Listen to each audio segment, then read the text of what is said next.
Okay, now officially live streaming is is on. Streaming is on.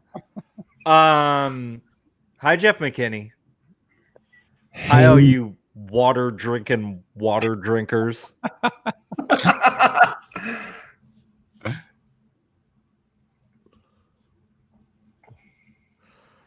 Let's see here. You did wine for normal people. Did somebody do that? I did not. I mean, it just, seems very like. I don't want to like just talk about all the people that have been. We've had so many wonderful guests on our show. If we mentioned every single podcast of every single guest, we'd never get through it. So I think what I'm going to do. And look, Elizabeth Schneider knows she has like the best podcast on the planet. She doesn't need us to bump up her numbers. So yeah, I've got another one. Yeah. Okay. All right. So change yours, and I'm gonna times 3. John. Okay. All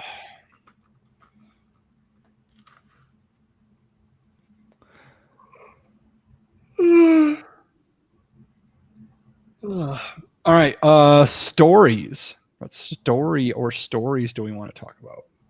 Well, I see that the inappropriate Christmas sweater beer can is up there, which I'm all in favor of. Okay. I haven't seen. I should probably go look at that one then. There's some reindeers getting busy on the front of a can of beer. It's interesting though, John. Like you shared in the group me, you shared the beer mile thing. There's one thing that I think I would like to bring up from that article. What's that? Don't do it? No. How if you toss your cookies, the cost is a penalty lap. It doesn't mean that you're disqualified. I could have won. You would not have beat me then. Oh. Did It you happened actually early puke? enough I could. Did you get the foam mouth like this other person in the article? I passed him up, and then I was like, well, I had a reversal of fortune. I'm out of the running, and then I started pacing you to try to like get you to run faster. Yeah, I was like, come on, dude, you can do it. Meanwhile, I was really just trying to get you to puke. toss your cookies. Is it the Christmas cookie one? Is that the one, the Sycamore Christmas Cookie Winter Ale? Yeah. Okay. Yeah. All right. God, it's not that bad. But old school can of Old Style's worse than that. Live streaming is on. And I don't know, Jeff, if there's time, if you want to talk about the Ryan Reynolds and the Peloton girl. I think that's talk about striking while the iron's hot. Dude, it's so funny. I haven't even seen it, but that's okay. I did see the original Peloton commercial before it all blew up, and I thought that's kind of weird, dude. Like for real, like just her facial expressions. It was like, is she being beat? Can we? Eccles, can you bring that up right now? Can we watch that Peloton commercial just so in real time? Yeah. Yeah, like the real Peloton, because I haven't seen it. I'm sure everybody who's watching how the sausage gets made wants to know our process. Right. I thought we were hiding how the sausage got made. Okay, so let me see how to do this. I have to go here and share a YouTube video. I think this is the one. Okay, you ready? Yes. Now. We're not seeing it. We couldn't see it. You got to go to infinity screen. Okay, you ready? Yes. Now. There we go. Give it up for our first time rider. All right, first ride. I'm a little nervous, but excited. Let's do this. 5 days in a row. You surprised? I am. 6 a.m. Yay. Rising with the sun. That was totally worth it. Let's go, Grace in Boston. 50 rides. She just said my name. A year ago, I didn't realize how much this would change me. Thank you. This holiday, give the gift of Peloton.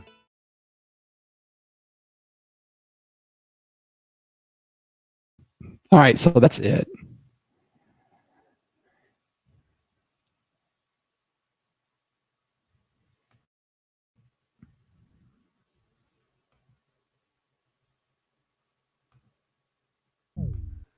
You did. All right, so that's it.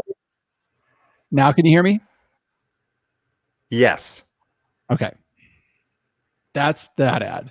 I don't think that's as creepy as like people build it to be. I get it. It's just kind of like it's somebody acting like they're really like emotional about something.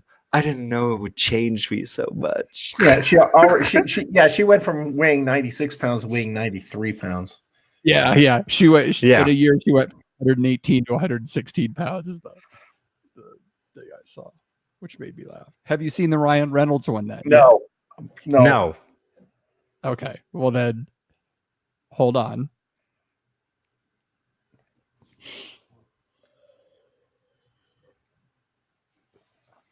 So you have to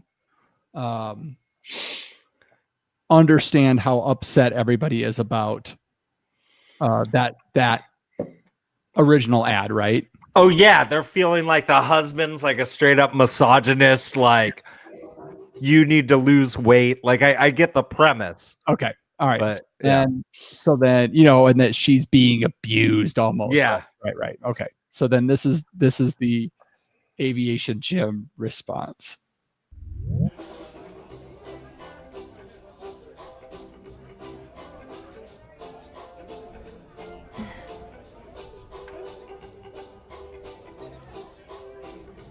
This gin is really smooth. Yeah. We can get you another one If you like. You're safe here. To new beginnings. To new beginnings.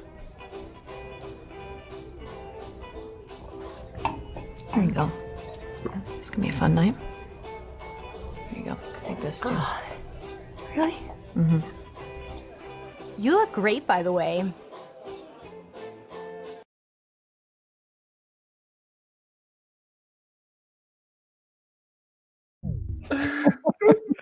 Oh, that's wonderful. Oh. It's gonna be a fun night. John, that's how we feel when you're chugging Russian Imperial Stout. It's gonna be a fun It's a safe place. Oh. The new beginnings. All right. Okay, so we've got the usual stuff going on in the beginning. Then we've got our favorite podcast. That could be a lengthy discussion in all honesty. Yeah.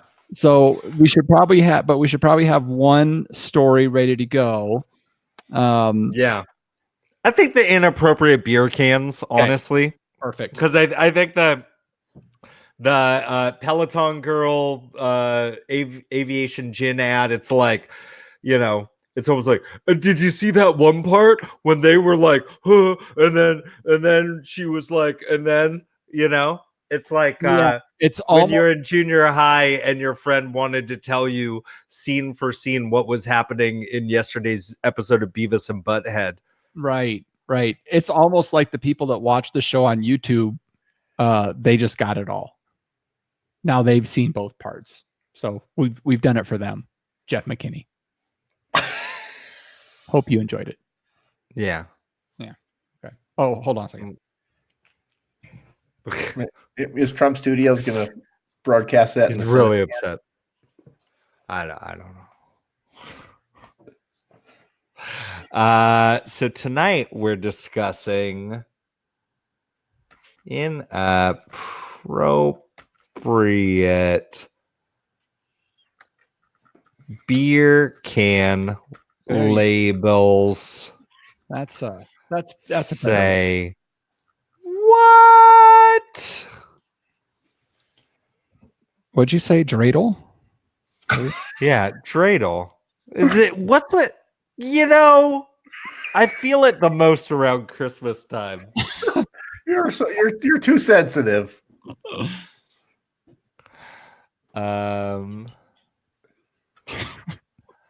You're safe here, Jeff Solomon.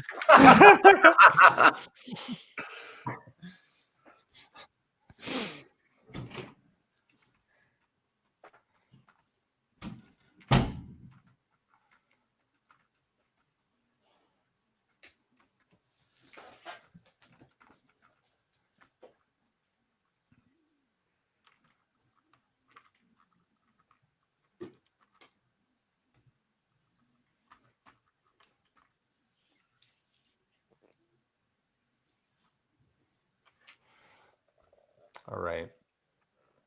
Tonight we'll be discussing inappropriate beer can labels. Say what?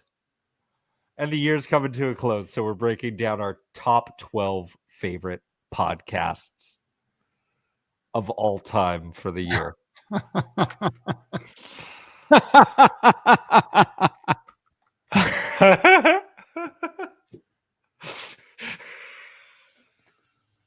All right. Anything else, guys? I think that's it. Yeah. Let's do this then, shall we? She's so high above me. She's so lovely. She's so high, like Cleopatra, Joan of Arc, or Aphrodite. This week on episode 257 of the We Like Tricky podcast, we'll be discussing inappropriate beer can labels. Say what? And the year is coming to a close, so we're breaking down our top 12 favorite podcasts of all time for the year. So crack open your beer, uncork that wine, and let's get drinking. Drinking. 1, 2, 3, go. That was a new intro music. Everybody, you need to let us know what you think. I think we have some royalties to pay. I was so spot on. I think we're going to get a cease and desist after that. So you're maybe saying maybe we could do the intro over. No, this was great.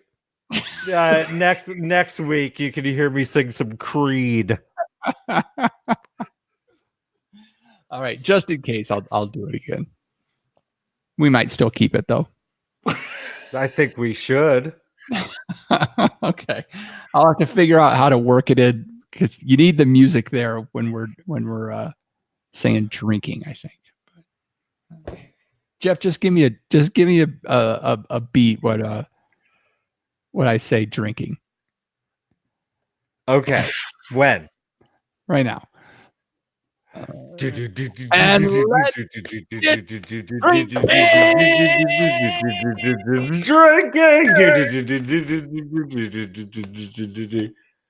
Get down there. I'm not sure it worked. Wow, now, now. Wow, now.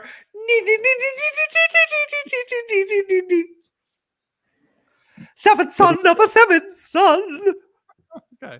All right. Let's try it the normal out, and we'll just see what happens in post. Okay. Hey everyone, this is Sarah Fowler.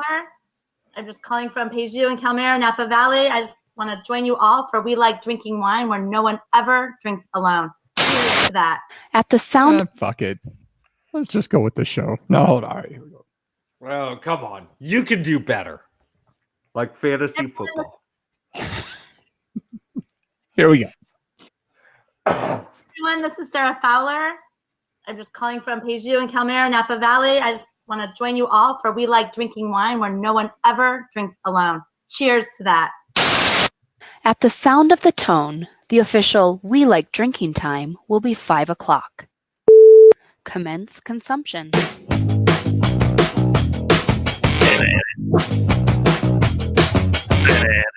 Dude,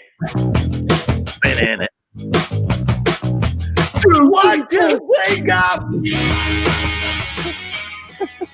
This week on episode 257 of the We Like Drinking podcast, we'll be discussing inappropriate beer can labels. Say what? And the year is coming to a close, so we're breaking down our top 12 favorite podcasts of all time for the year. So crack open your beers, uncork that wine, and let's get drinking.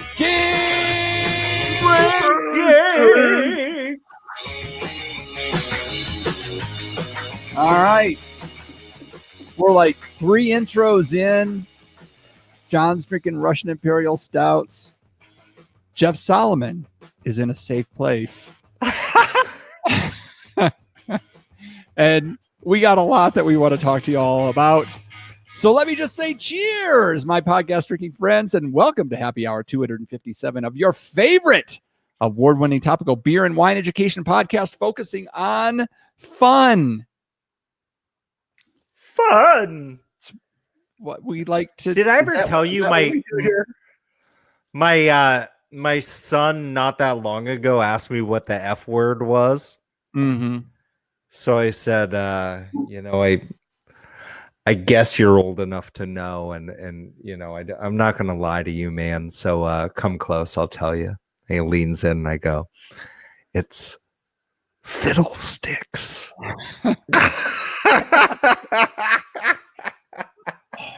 So when he gets frustrated, he goes, "Oh, fiddlesticks!" It's beautiful. I love it. That's awesome, and that truly is what it means. I mean, that's the F bomb. Yeah. You know, Yeah. nobody wants to see their fiddlesticks thrown about. Every time someone says, "Oh, fiddlesticks," there's like a virtual record scratch that goes off in my head. I'm like, "Whoa, shit's going down." So, folks, I mean, by now you've realized this is a show you can never miss again. So be sure to subscribe to the show. Visit WeLikeDrinking.com/subscribe to make sure you never miss another episode. All right. You've heard some of us talking. I don't know if John said anything yet. Nothing important. Let's find out who we've got. We've got our usual panel Oh my God. We've got our usual panel members. We have our California Sustainable Wine Growing Ambassador and recovering wine blogger, Jeff Solomon. I'm a panel mister. We've got our commercial brewer and snake wrangler, John Ruyak. I told you to work out the kinks on that new mouth before you came on the podcast tonight. Yeah, Botox makes things all go weird. And I am your host and certified specialist of wine, Jeff the Lips Eccles. They are glorious. I can't unhear that. Oh my goodness. The amount of collagen in his face would make you blush. And if anybody knows me, that would be surprising to them since I have literally no lips. Yeah. Somebody asked me one time, because a lot of people consume this content via listening, and they're like, what's that Jeff Eccles guy even look like? And I go, kind of looks like a rainbow trout with a beard.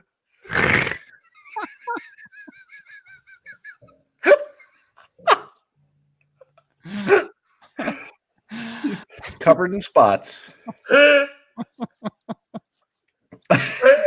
Oh, this is the kind of show, when it gets close to the holidays, everybody's a little punchy. I swear, by the way, I've never said that or thought that. I just thought I was taking the comedic low road. So let's find. You may be surprised to hear, listeners, we haven't been drinking all day. It may just sound like it. Well, I don't know. Maybe we have.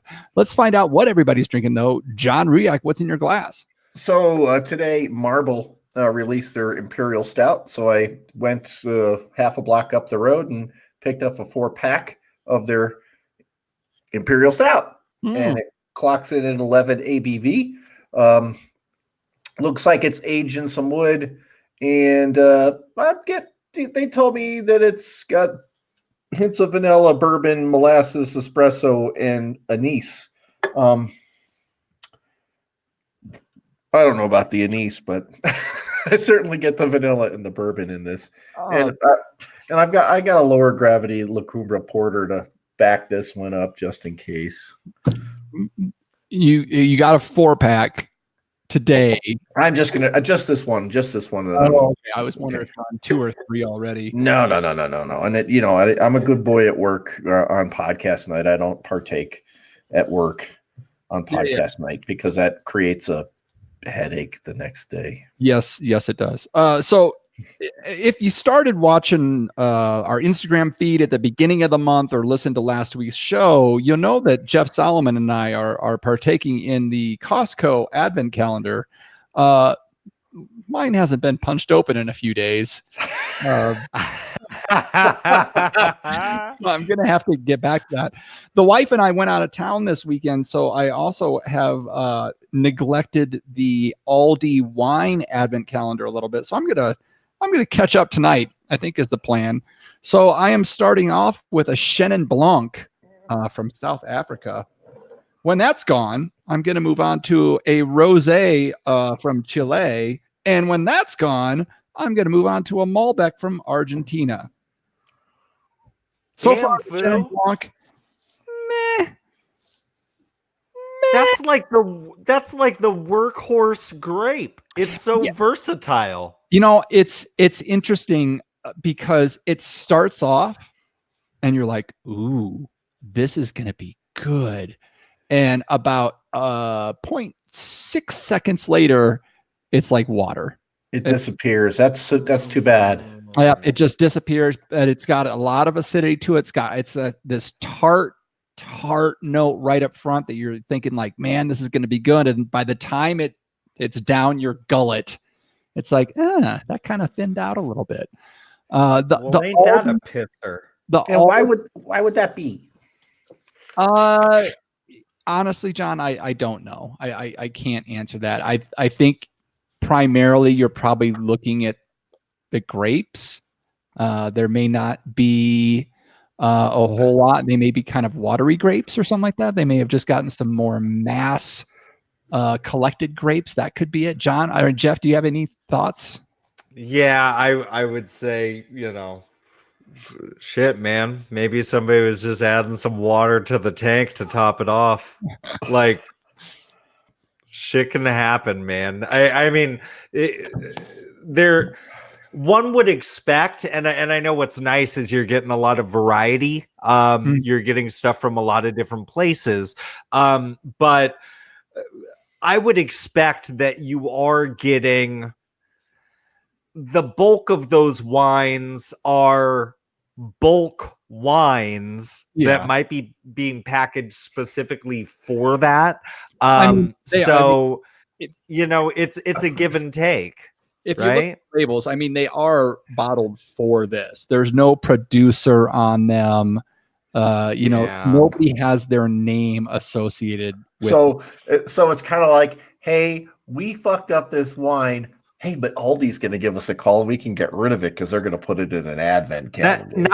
Not necessarily, right? Like there are plenty of, down the street in San Martin, there's a big hulking winery that really just makes wine for other labels, like for grocery store labels. And when you talk about like, you go to some places where they like, you might go to a restaurant and it's not just like their house red, but like they might have a bottle of red with like the name of the restaurant on it, like it's a place like that where I think they're probably getting a lot of those wines.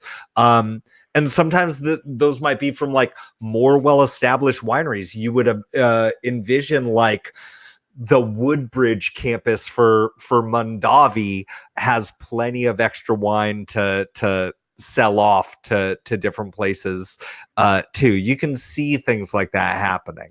Right. It's been interesting on this Aldi wine Advent calendar. It's been really hit or miss.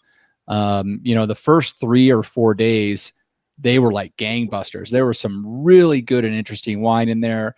Then there was a couple that kind of fell off by the wayside. There was a red blend the other day that was really nice. And this Chenin Blanc, like I said, it's You know what it's like when you go and buy like that big, like 3-pound pack of pork chops, and they're really nice on top. Yeah. But you get underneath and they're all, ugh, what the fuck? Yeah. You get some that are cut like in an angle, Right. thin on one side, thick on the other. Like, yeah. Right. Yeah. All right, Jeff Solomon, what are you drinking? Well, what I'm enjoying is the tail end of this glass of Cabernet Sauvignon from Aver Family Vineyards out of Gilroy, California.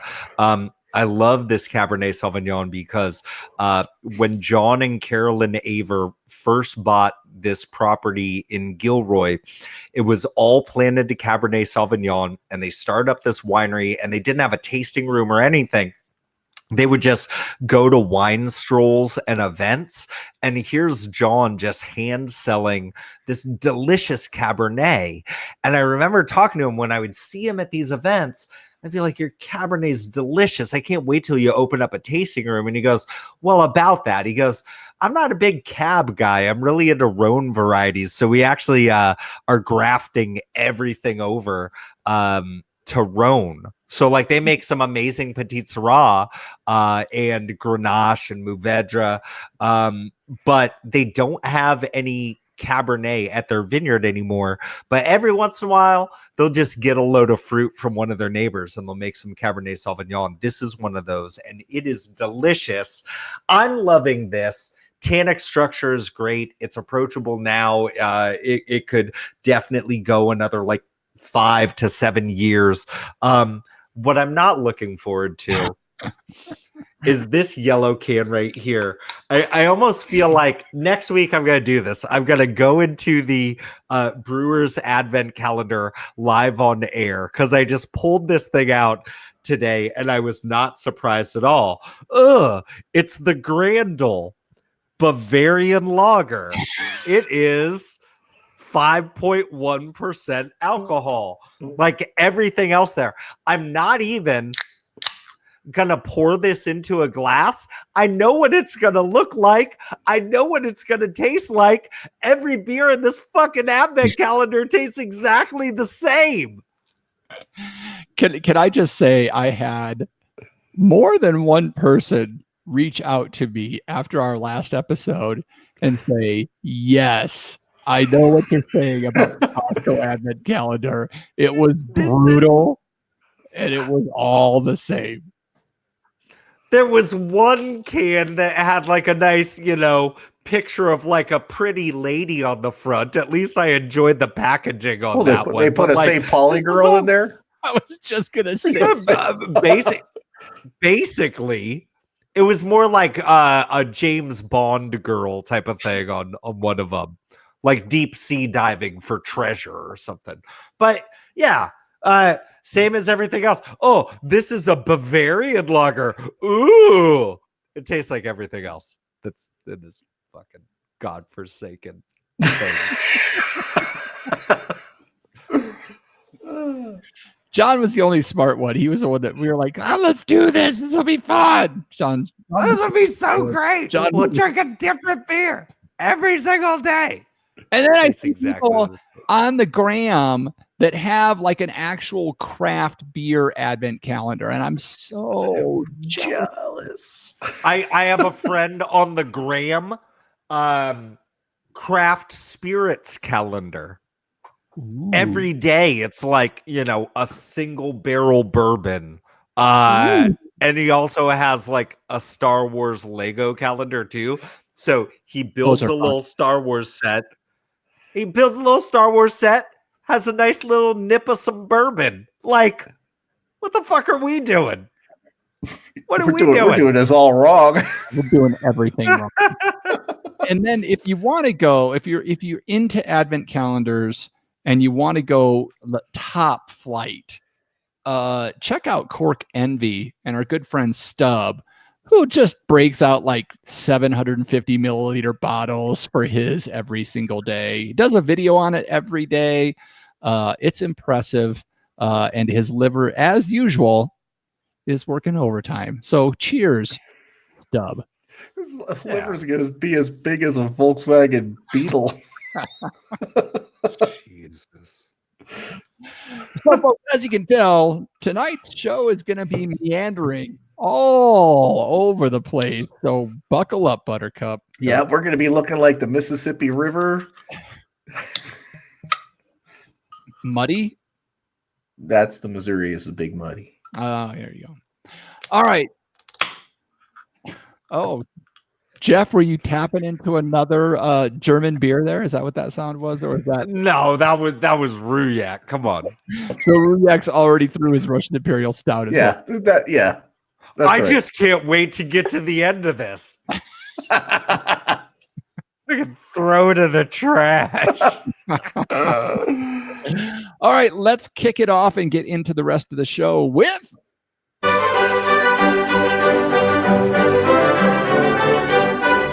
wine, beer, or pop culture reference. This is where I'm going to give these guys a term, and they're going to tell me if it's a wine term, a beer term, or some kind of pop culture reference. The term this week is Amaral.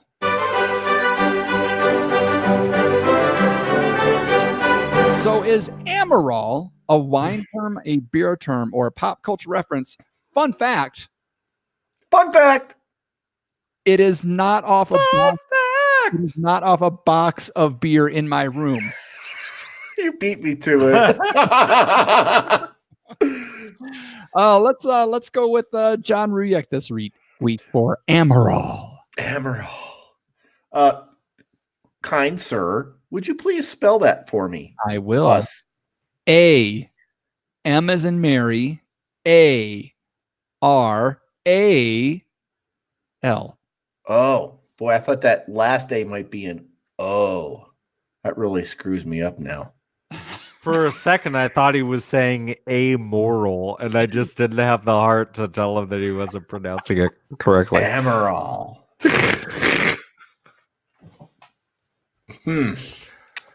Well, I'm thinking Pomerol, but that's, it's not that. It's Amaral. Yep. Mm-hmm.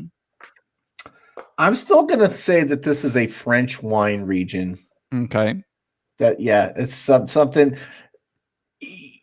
Yeah. I don't think it's a grape. I could be wrong, but I'm thinking this is a French wine region. French wine region, says John Ruyak, who is one RIS in 20 minutes into the show.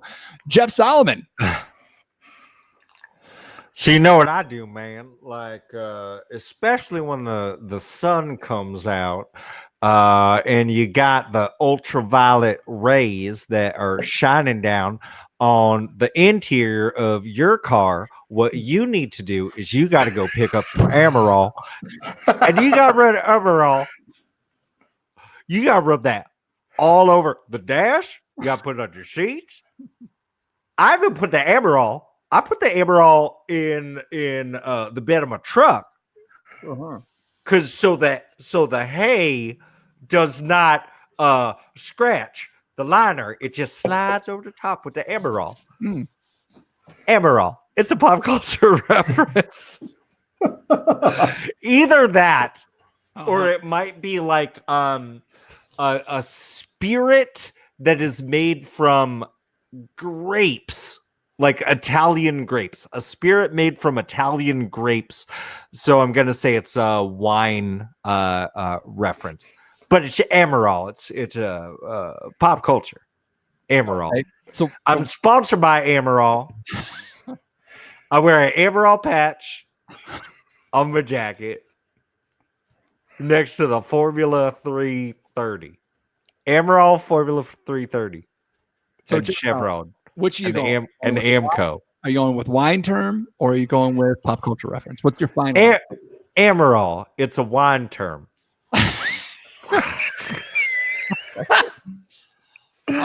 So Jeff Solomon says that it is a roundabout, with accent wine term that may have to do with something that he sprays in his truck. John Rouillac is a French wine region. I am happy to say that both of you are correct. This is a wine term. Amaral is a red Portuguese wine grape planted in the Minho region, where it is used in red Vinho Verde. Amaral.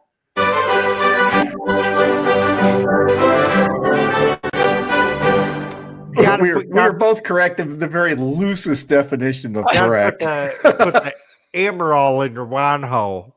That's what I know. Amaral in the wine hole.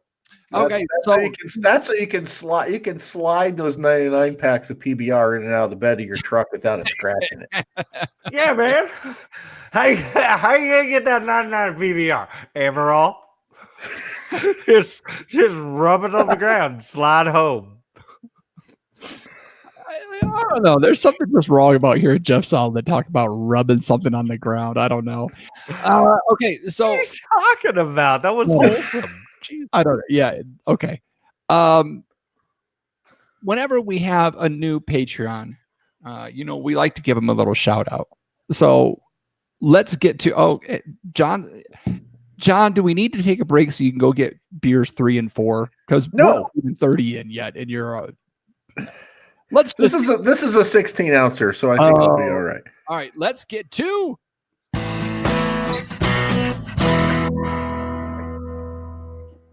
So we just wanted to take a moment to welcome our newest and, dare I say, youngest patron at all of 2 weeks old, as our good friend of the show and now drinker again, Kristen and family. Welcome to Healthy Baby Girl to their clan. Sadly, they did not name her Jeff. I still have a gripe about that. Yeah, that's kind of messed up. We're so happy for you, Kristen, but you had an opportunity. You had an opportunity to blow our heads up even more than they already are. Congratulations so much. Enjoy all the late night television shows that you finally get to watch. There's that thing where you're like, everybody always talks about Jimmy Fallon and Jimmy Kimmel and whoever the heck else. I just can't stay up that late to watch them. Oh, you'll be up. You'll be up. You'll be up, Kristen. She knows this isn't her first rodeo. I know. It's just It's just weird though. As you get away from it, you forget what it's really like. You almost like rewrite the past, and you're like, "Oh, I loved it so much." No, it's horrible. It's horrible. No, the brain cells that die from all that lack of sleep. That's why you don't remember. It was great to see Kristen's Instagram story, though, that she had her high camp flask filled with wine with a "We Like Drinking" sticker on it in the recovery room. So Kristen, that's great. That's legit. That's the way to go. We appreciate seeing that. Kristen, you are the best, and congratulations again to you and your family on your newest addition. All right. Anything else on that, guys? John's moved on to beer too.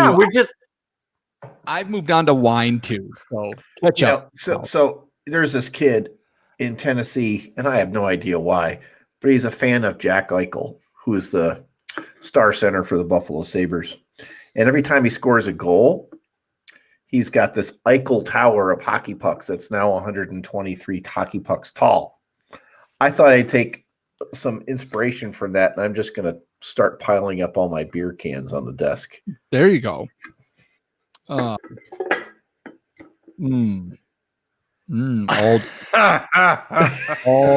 the rosé wine from Chile probably shouldn't taste like Chiles. Just saying. Okay. I want my baby back, baby back, baby back. And that's the story I meant. We got a fun. We got we mentioned it in the opening. It's getting near the end of the year. We were talking about, things that we could talk about on the show. We had a long debate about what we could do. And, we said we all listen to podcasts. What if we all sat down, everybody go take a couple hours and sit down and just map out your favorite podcasts and let's talk about them on the show. So, I'll go with the usual sound here. The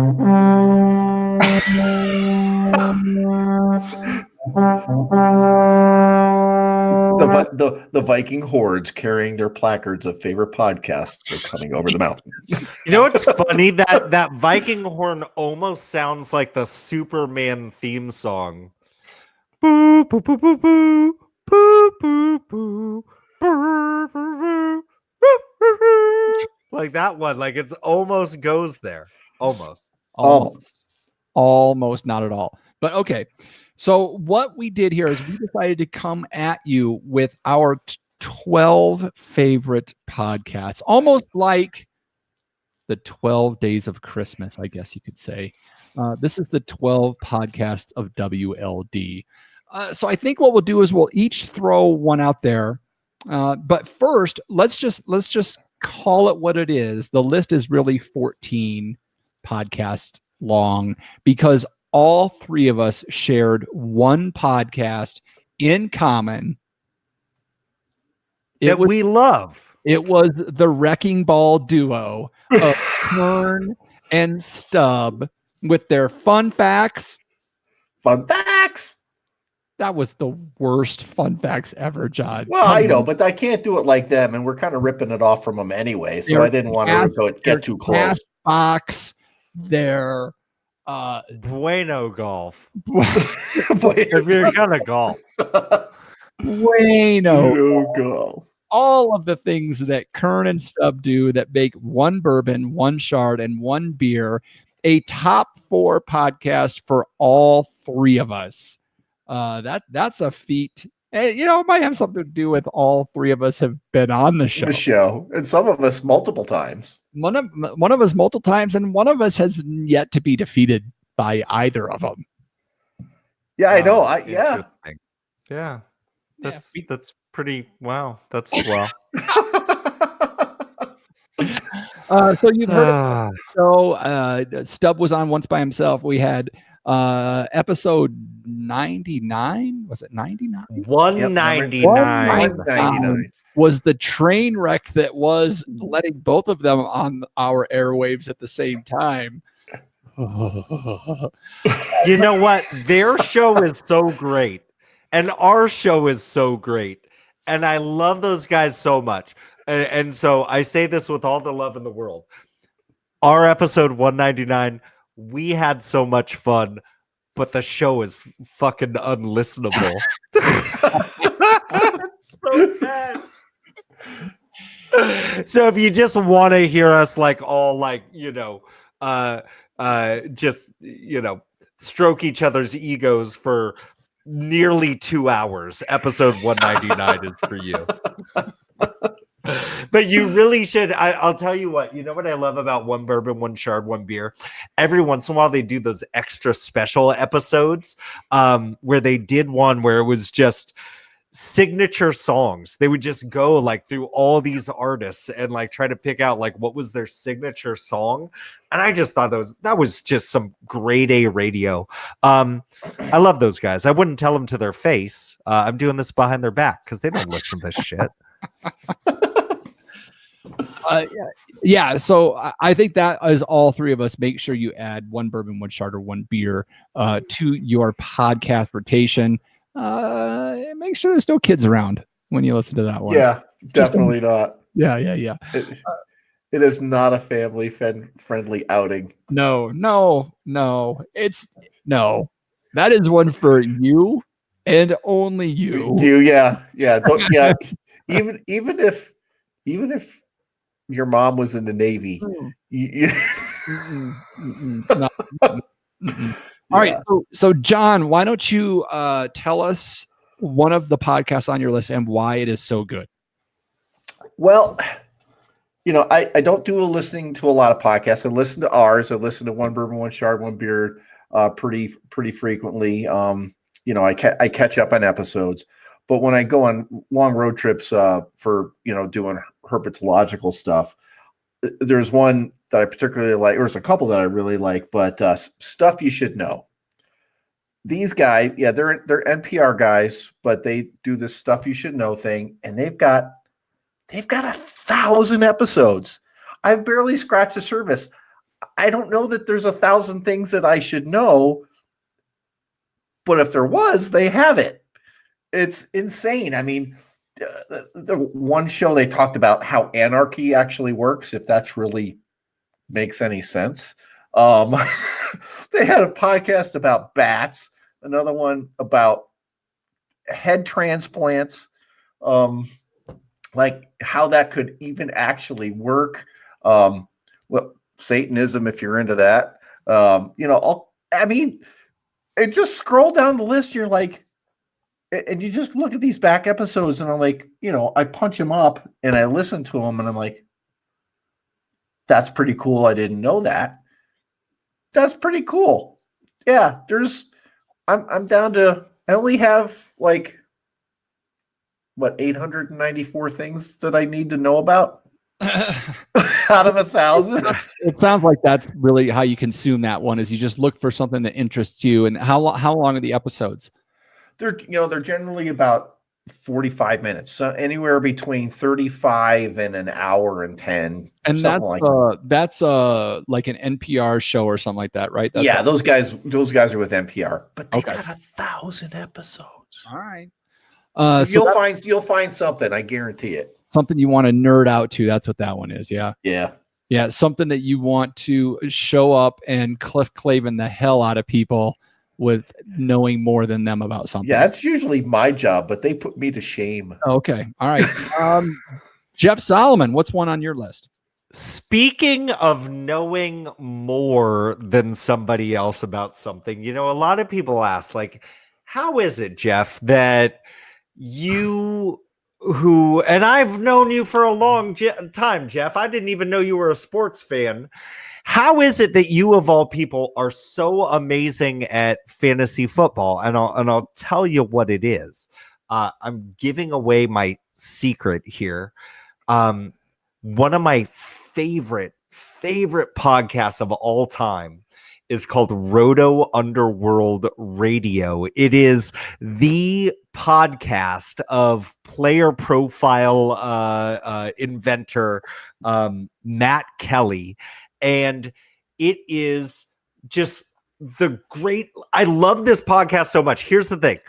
Even if I never played fantasy football, I would enjoy listening to Matt Kelly talk. He's just a really good, just funny dude, an orator that interweaves pop culture, and he has an economics and computer science and political science background and fantasy football, and it's just brilliant. And I find myself at times, as a podcaster, when I hear people do things like little tricks in terms of transitioning from one topic to another, I find myself getting really excited about it and wanting to share it with these other guys. I've randomly sent them episodes and said, I know you don't know what this guy's talking about, but I need you to listen to this 5-minute intro and transition at the beginning of this episode, because it's just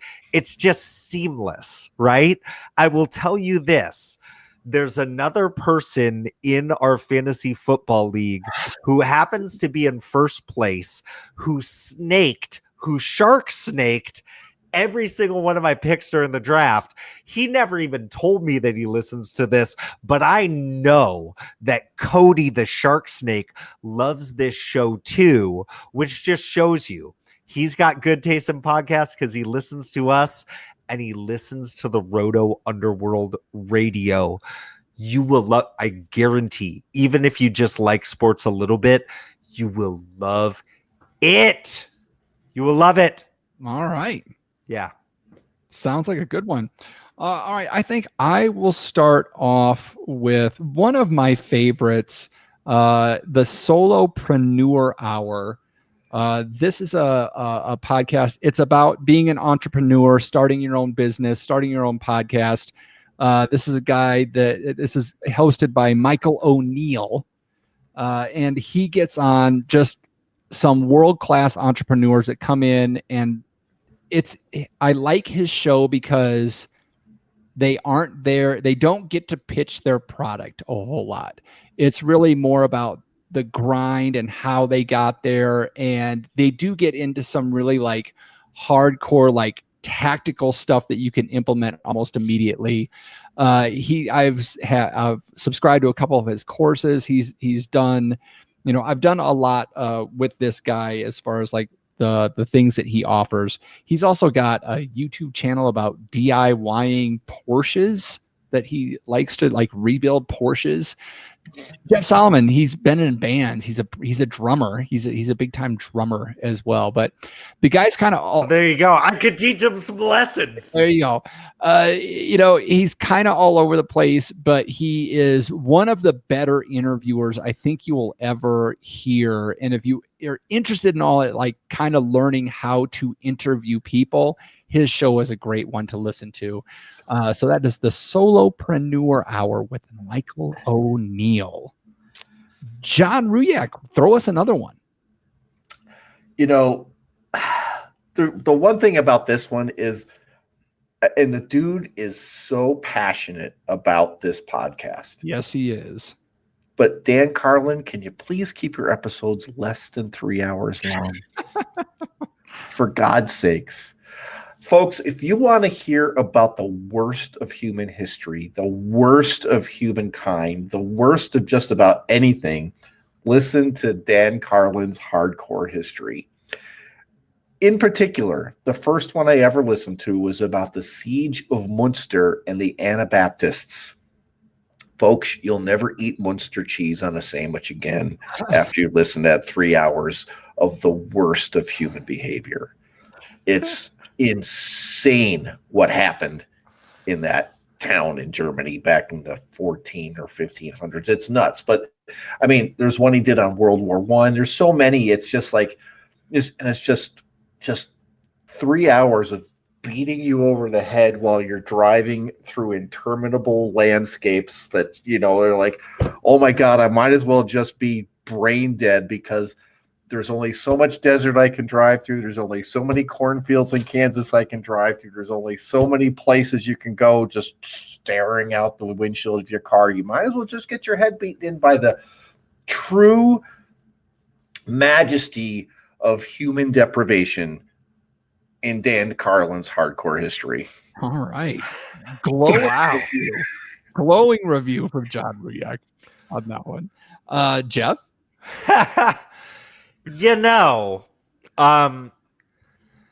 I do like politics, and I like when people talk smartly about politics. I have my own opinions, and I'm never going to hold it against somebody else for having a differing opinion from mine.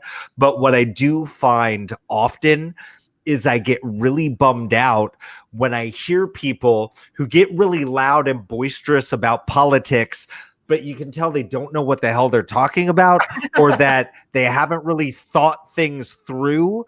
There are times when I hear people trying to argue for quote unquote my side, and I just want to tell them to shut the fuck up because they're doing a disservice. And that's one of the reasons why I love The Gist.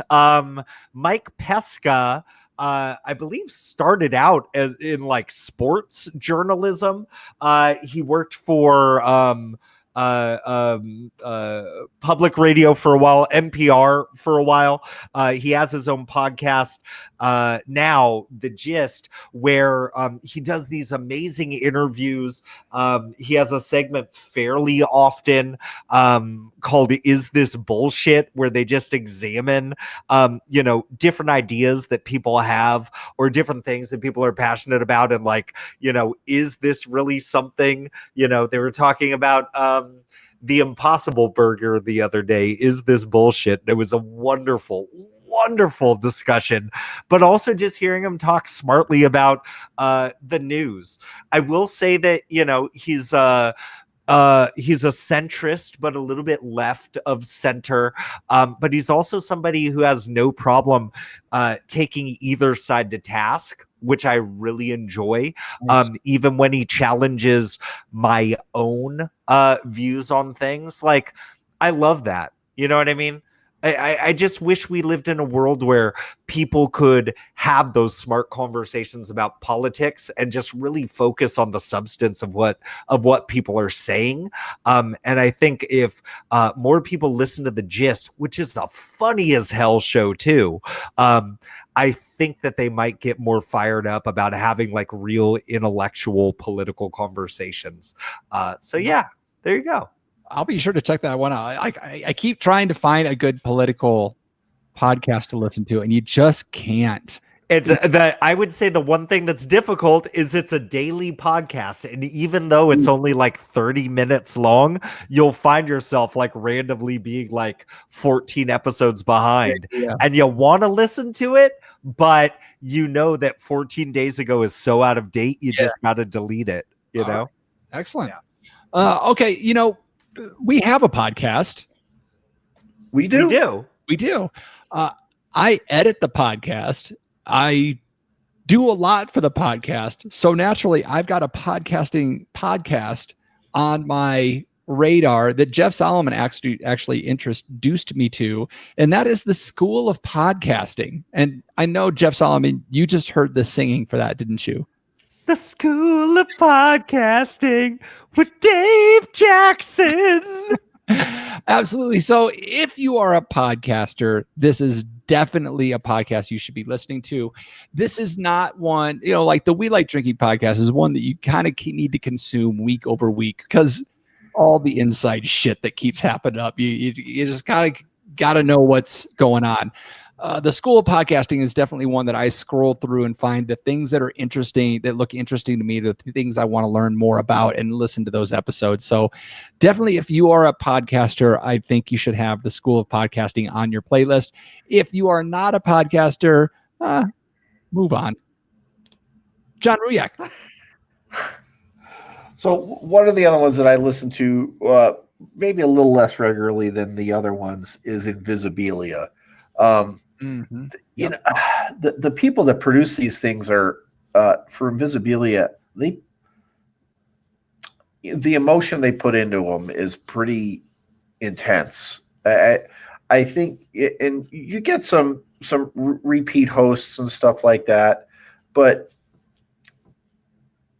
just the in-depth nature of what they're talking about. I think the one that really hooked me was we were driving through the high desert of Oregon, and we were listening to how they were doing some research on how people that are blind, can't see, get around by echolocation like bats.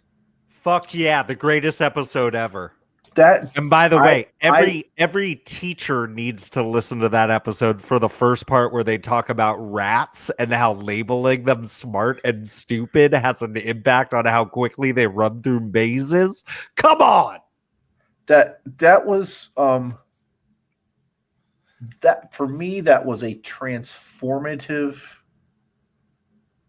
92 hours, I think it was, because I think it was in two segments. They did that in two segments. So I've listened to other ones along the way. Controlling your emotions with a handheld device. Just some other just really wild stuff and in-depth reporting. It's just it is long form journalism. At its finest. I mean, I don't think 60 Minutes has anything on Invisibilia, quite frankly. I mean, the detail that they go into is just absolutely nuts. And there's a boatload of episodes. And it's one of those ones like, the School of Podcasting where you can scroll through, or even the Stuff You Should Know thing where you could just want to scroll through and find something that's interesting to you. Mm-hmm. But when you do that, you're going to be like, damn, I need to send money to NPR. And what was the big episode you said that people should listen to again?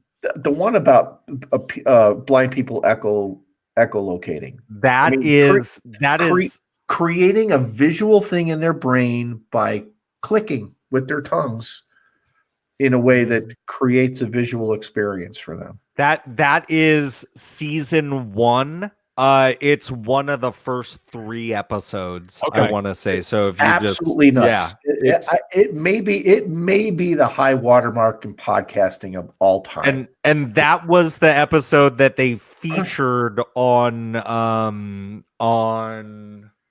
This American Life when they first came Yep. out. Yes, They yes. featured that exact story. Yeah. That was Ooh, I got to go check. I've heard so much about Invisibilia, but I can't say I've listened to an episode of that one. My So, wife actually turned me on to that. nice. so all right. good. Solomon.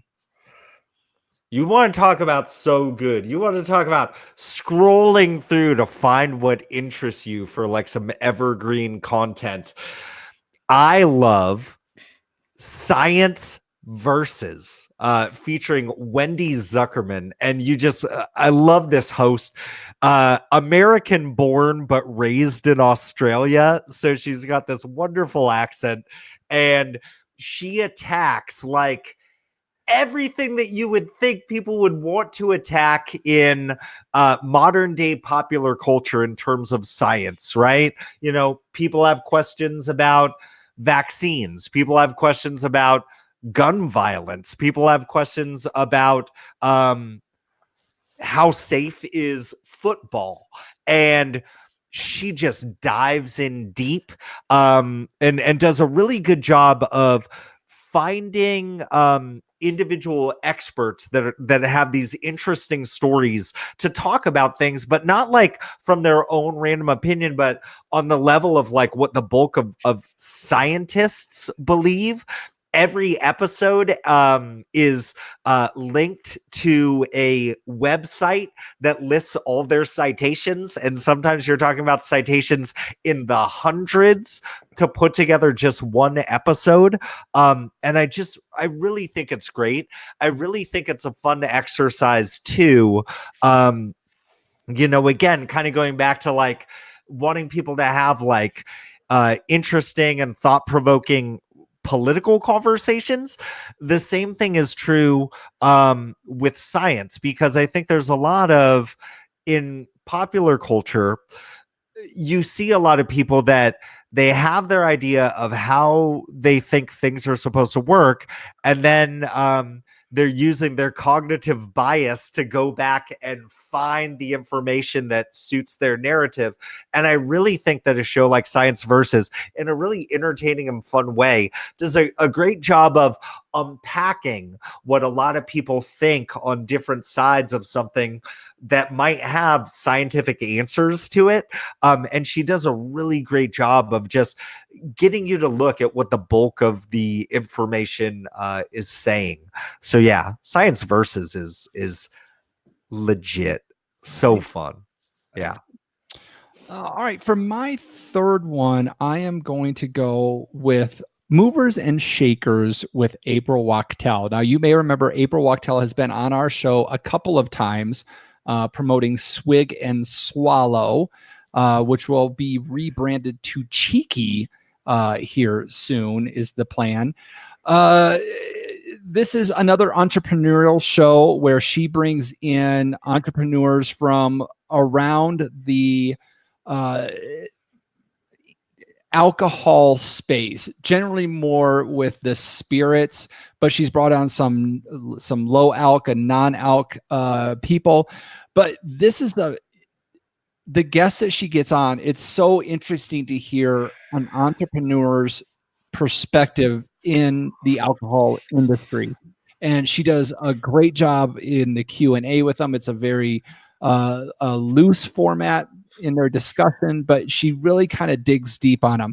I do have to say that I am a co-producer and editor of the show, so I want to make sure that's known so they don't think that that's the only reason I'm putting on there, but I do want to put that out. But I just think her show is great if you're really interested in the alcohol industry and entrepreneurship. I know it's niche, but man, if you're in that space, you will be blown away by some of the guests that she has.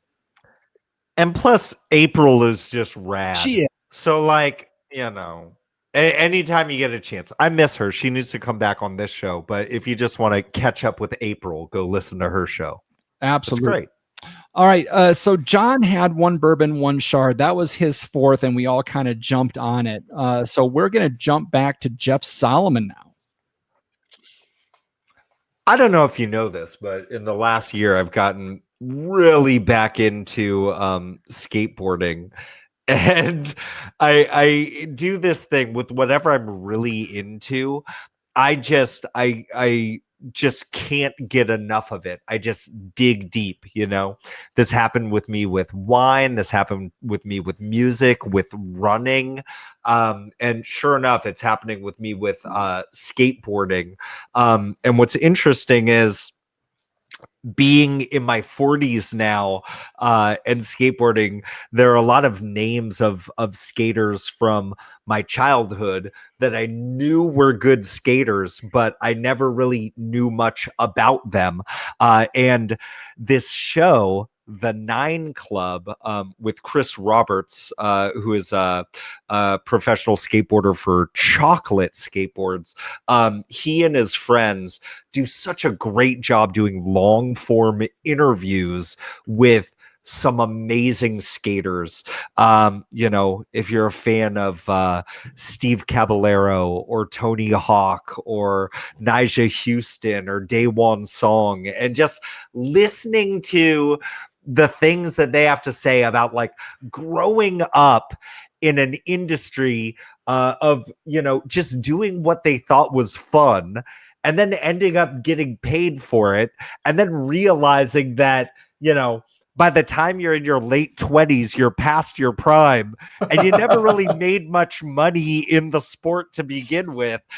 It's just really neat to see that stuff and listen to people, talk about just honestly, on some level, I feel like a lot of times I hear people talking about my childhood. Like the host, Chris Roberts, was talking about the first skateboard that he ever got. And I realized that it was the exact same first skateboard that I got when I was in second grade. I got the Volterra Back to the Future board with pink wheels. And he had the exact same one. And I'm like, this is awesome. Like, I don't know. I could listen to people talk about skateboarding and skateboard culture for days. And those interviews are long, 2-3 hours sometimes.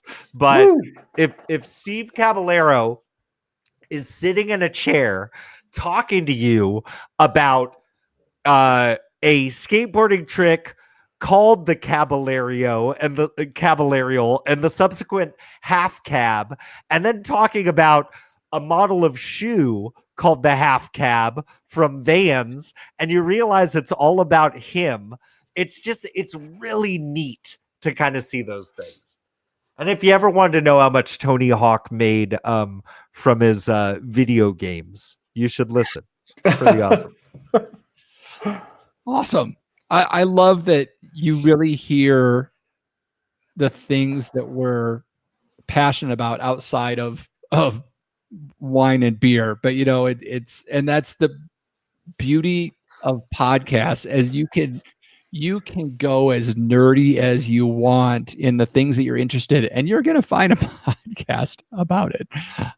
John likes his well-produced NPR shows, though. Holy cow. Yeah, I do. I mean, if sometimes I drive 9-10 hours at a clip. It's you want to hear quality stuff. Yeah, absolutely. And then my last one I wanted to throw a shout out to was our good friend Sam Slaughter and his Manual podcast. They get interesting guests, and they are another group that is good interviewers. With their 3 hosts, they get a good range of questions that they ask their guests, and I'm impressed by how they do it and impressed by the topics they discuss. They just had a really good one on CBD that I found really interesting. They asked some questions brought up stuff that I didn't even know about. And so I really enjoy what they do over there at the manual. So good job, Sam Slaughter. All right. Way to go, guys. All right. You made our top 12 of all time this year. time. This year. So there you have it. 12 podcasts that you should be listening to if you like the same things that we like, apparently. Which, of course, you do. Of course. All right. Looking at the time, I think we got time for that. Do we have time for it? Yeah. Let's just do it. Yeah. What the hell? Let's get into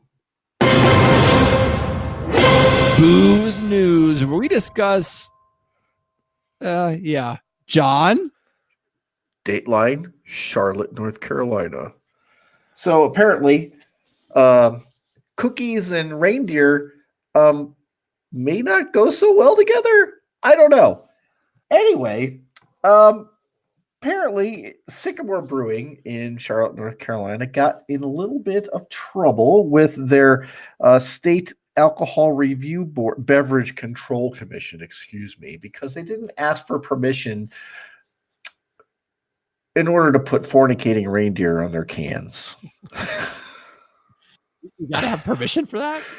Yeah, I suppose. Apparently, it took a little bit of doing to actually see the images of the reindeer getting busy, but someone got a little bit upset. I don't get that. Apparently, they'll have to pay a fine. The owner of the brewery said, with this moment in our country where the president is up for impeachment, there's school shootings and all this horrible stuff going on. And, 7.5% ABV beer that tastes like cookies and has pixelated reindeer on it. I think that's a kind of nice break from all that stuff, wouldn't you think?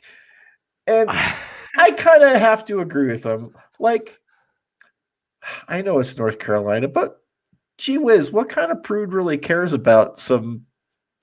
It's not like the reindeer are moving on the can, right? They're just, images in the distance, the distance on the can, enjoying each other's company, I suppose. Wow. And wow.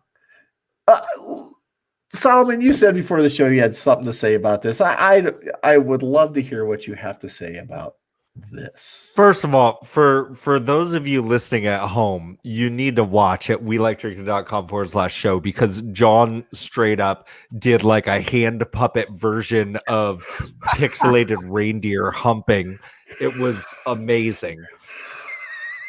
I'm not going to be able to sleep tonight, honestly. But so the thing that struck me was that, they released this. It was a can or a bottle. They released a can in retail. And from a distance, it looks like an ugly sweater. And then as you get closer, it looks like reindeers making a love. And an anonymous phone call went to the state. And that's how they found out. There's this part of me where it's like, surely there's not some random person walking by at a grocery store that was so offended that they just had to call the governing body that controls that, because most people don't even know that there's a governing body that controls something like that. Exactly. So it was somebody in the industry, and you could look at it two ways. It could have been their competition that said, get this shit off the shelves. But we all know that's not what happened, because if you read Sun Tzu's Art of War and you were thinking 25 steps ahead, obviously it was the people of Sycamore Brewing that called the violation on themselves. And for a little fine, they got on the biggest podcast in the United States of America. Way to go, guys. You pulled one over on John, but I saw right through that shit. I see what you did. Yeah. Jeff? Yeah. man, people need things to do.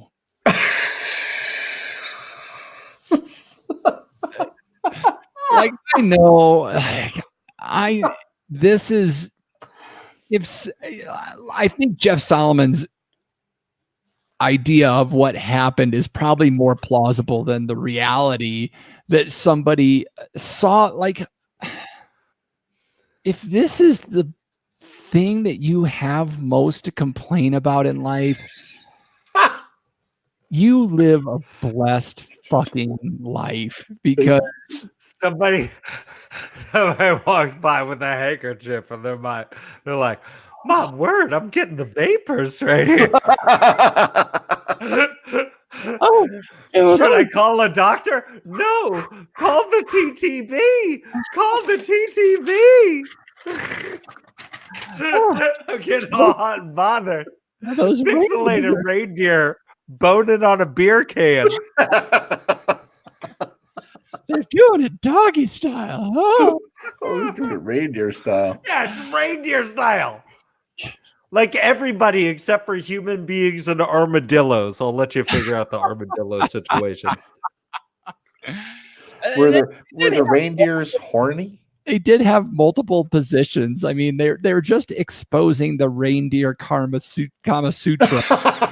Is all they're really doing with this kid. But I mean, it was very 8-bit, like you're saying, pixelated, cartoony. It was micro on the can.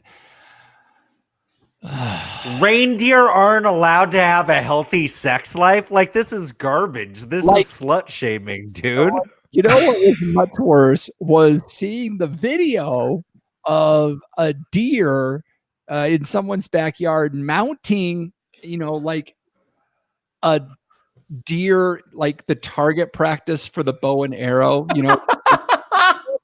and as it was mounting it, it knocked the head off of it. Oh, the deer freaked the fuck out that what it had just done to its partner. That was way worse. And this can. And now Oh my god!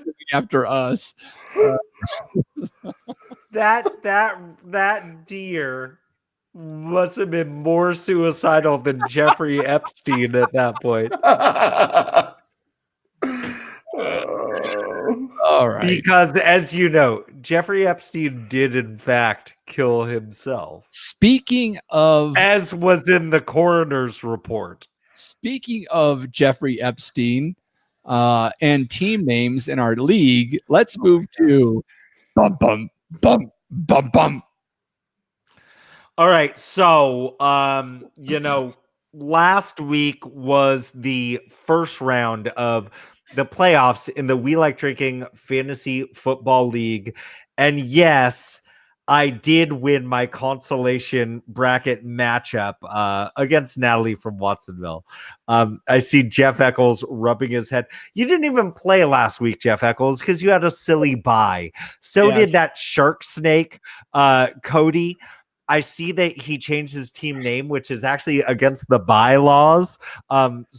In season, you should know better. So I'm actually going to go and force your name back when I get a chance, Cody, because again, you violated the bylaws of this league, and I'm not even going to say what your team name is. It's reprehensible, is what it is.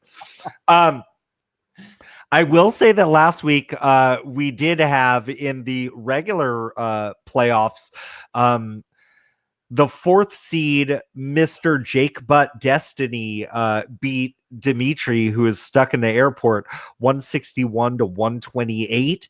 It looks like Mr. Butt was led to victory by Deshaun Watson and no. I'm sorry. That was Dimitri, who got a 0 from Alshon Jeffrey.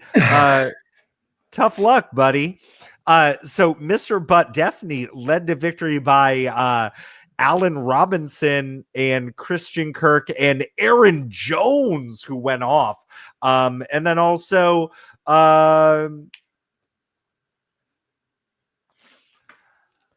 Sorry. Also, oh my God. I feel like a shithead. I'm totally blanking on your name right now, Team 17. Focus on the beer. Ryan Hannigan. There we go. So Ryan beat Rhea from the Felton Covered Bridge 163 to 140. He was led to victory by Drew friggin' Breeze, who threw 5 touchdowns and ran for another, and his team still lost because he was playing against the San Francisco 49ers. He had both quarterbacks in that game. He also had Jimmy G. Wow. Yeah. That was the shootout of the century. That was so much fun to watch. So anyways, congratulations to those winners. So this upcoming week, we're going to have Mr. Butt Destiny against the Shark Snake. You're going to have Main Jeff against Ryan Hannigan. And then I do just want to say, in the consolation bracket, one Jeff Solomon going up against John Ruyak. You might as well just rack up that victory. I am the number 9 seed and you are the number 8. But I have every suspicion that I'm going to kick your ass. Oh, I'm certainly true. And I'm probably going to be going up against Jeremy from the Felton Covered Bridge in the Consolation Championship, also known as the Pace Picante Bowl. I am looking forward, fine sir. This should be fun. I love this league. And by the way, I know there are a lot of folks asking, like next year, asking about different rules for the league, asking whether or not they can get in the league. The way to make sure that that happens, and I know this is a good 6 months ahead of time, is just on the weekly, on the monthly, just keep asking me stuff so your name is fresh in my mind, because I got a newborn baby and I will just forget tomorrow.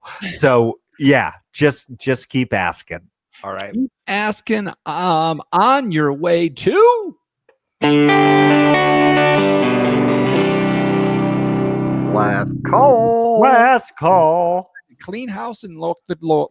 Lock the doors. It's Lock the the doors, Loch Ness folks. Monster.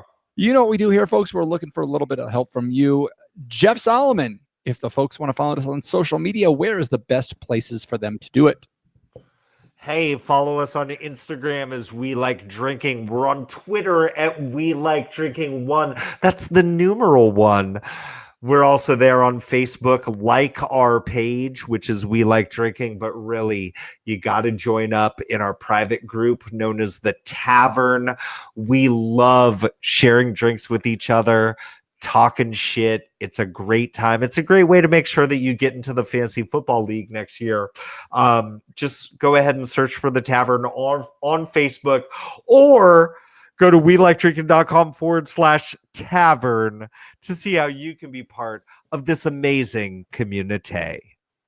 John Ruyak, if folks want to leave a review of the show or tell us what they think, where can they do that? Find the show on Apple Podcasts and leave a 5-star review. And if you like this episode or any of the other ones you listen to, share it with somebody. And if you've done all that and are looking to become an Uber supporter of the show, consider joining us as a Patreon, where you can give us some of that hard-earned cash that you make. For as little as $1 a month, you can get all kinds of things like access to our monthly after parties, stickers, t-shirts, maybe a coffee mug here and there, recipes for beer, recipes for guacamole, hang out with us, and all kinds of other fabulous stuff. You can find how to do that exactly by visiting WeLikeDrinking.com/pledge. You can also find show notes for this episode with all the links to the stories or mentions we had at WeLikeDrinking.com/episodes. Oh my Lord, this show went long, but we were talking podcasts on a podcast, so you knew it was going to happen. But we've reached the time of the show where I get to say, okay, panel, let's take one last trip around this panel. Okay, panel, let's take one last trip around this table and get some final thoughts before we shut off the lights. John Ruyak. Mr. Dan Carlin, I know you're a listener to the show. Yeah. And I know you want to do an expose on your podcast, Hardcore History, about podcasts. So when you do the segment for We Like Drinking, I know it's going to be hard, but try to keep it less than 3 hours. Nah, man, go 4. We just did it. Jeff Solomon.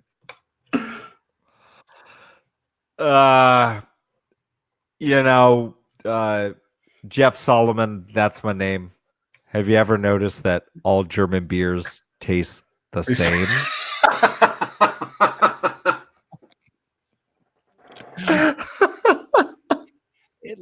Like fucking Doppelbock in there or something. Like it's 24 days. No, only let me tell you something in there. I pulled out. We were after last episode. We were going down the list, like on the side of the box that says all the different beers that are there. And we're going down this list, and it's one lager after another. They all say hell, which I learned means light. And then I go, oh, and there's an alt beer here. And Ruyak goes, oh, alt beer. That's going to be really good. I had the alt beer last night. Tastes like everything else that's in the fucking box. It all tastes exactly the same. Oh, God. This is the worst. I want my money back. Okay. Thanks again for joining us at the We Like Drinking podcast. Where you'll never drink alone. She's so lovely, Joan of Arc. She's so high above me. She's so lovely. She's so high, like Cleopatra, Joan of Arc, Arc. or Aphrodite.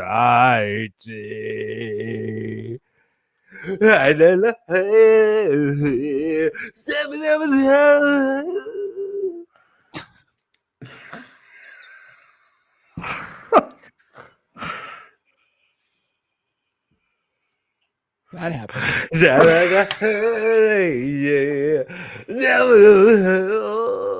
Cause she's so high above me.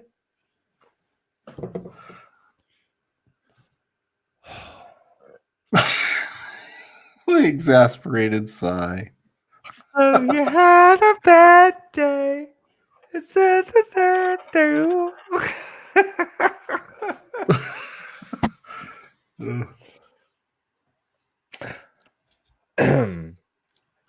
Well, thanks for everybody in the chat.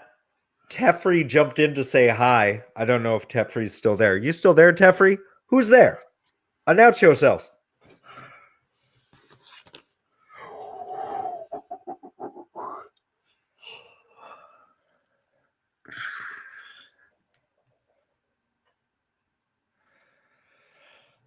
All right. Well, good night, YouTube. Are we still on? Wait.